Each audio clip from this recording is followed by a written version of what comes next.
It's Mike Jones here at Firefly, and my friends Nathan, Matt, Cold War Kids are here with us. Woo-hoo! Boys, I think the last time I saw you, it's been a couple of years, Atlanta maybe?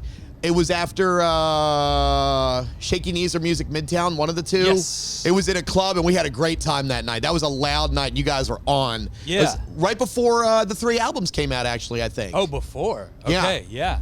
Wow. Yes. Pre-Pan, definitely, but New Age Norms 1 came out, yes, 2019? Yeah. Yeah, so maybe it was right, yeah. Maybe you guys had just put it out or it was coming real soon, but it's been a bit since then. The 3 albums, like, you guys happy with how everything came out on them? I'm happy with all the music. I'm happy that we got to put it all out in spite of the fact that, you know, for a band like us, if we don't get to tour, it's much harder to connect with, obviously, getting the new songs to people and all that stuff. So, of course, it's a little bittersweet, but every artist I talk to, I feel like has it's a strange and sad time for artists that were putting out music and feeling like maybe it was just like the connection wasn't there, obviously, but I feel like we kind of had the attitude of like, you know what? We set out to put out this trilogy, the New Age Norms 1, 2, 3. We did it, and now we're on to the next thing. It wasn't anything in your control. If you guys had put out the albums and it's like, nobody cared or anything, but this is nothing you did, or like Dayglow was just here, Sloan just said, I put out this album and nobody could experience it the way I wanted to, just like you said, live. That's the way we want our music to be, you know? Right, in and the that's club, just a given. It's here just at a the given. festival. You either wait to put out the album or you just put it out, and I'm glad we just put it out because it's just like, you know, we just got to move on. Yeah. Yeah, and I think it's important for music to be, in some ways, like, you know, if you want something to come out that is of the moment for you, you have to allow for it to be kind of disposable, to be whatever happens, happens. And I think that's kind of like, I know that we are going to write lots and lots and lots more songs, so I don't want to be precious about the ones that and let them hang around for years or something like it's a masterpiece or something. You know, it's like, let's move on to the next thing. Okay, disposable is an interesting word, though. I don't want to ever think that music's disposable, because that makes it sound like it's an old cookie or something that you found in the pantry and just throw it away. I never want to think of music like that. I understand there's a lot of ways to interpret that word. Yes. And I use it in the way I think of like so much art that like Matt Moss here as the visual artist, his art I think is in some ways like made up of very disposable items that are ripped and torn and painted on and stepped on. I think holistic's a better word.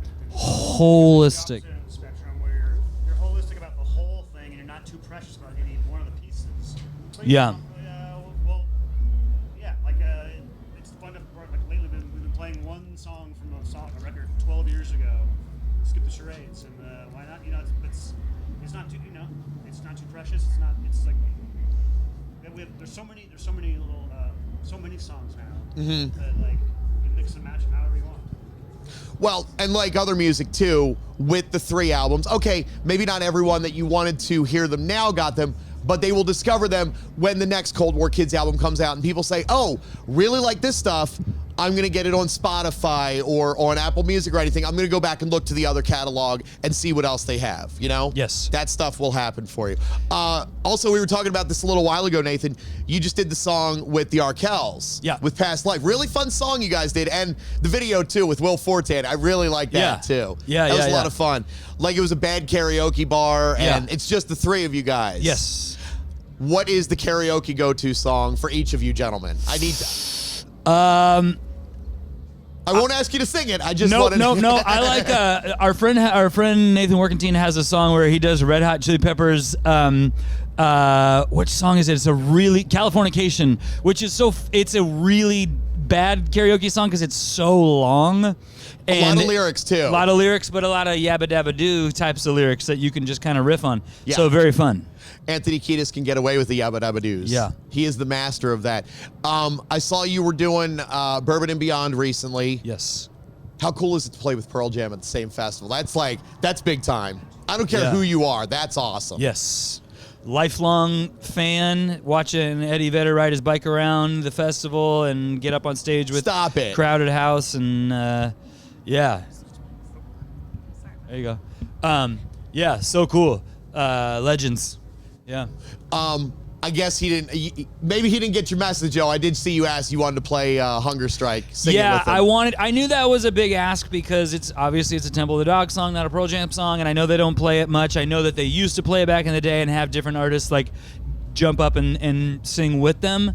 I don't know what their story on it now is like.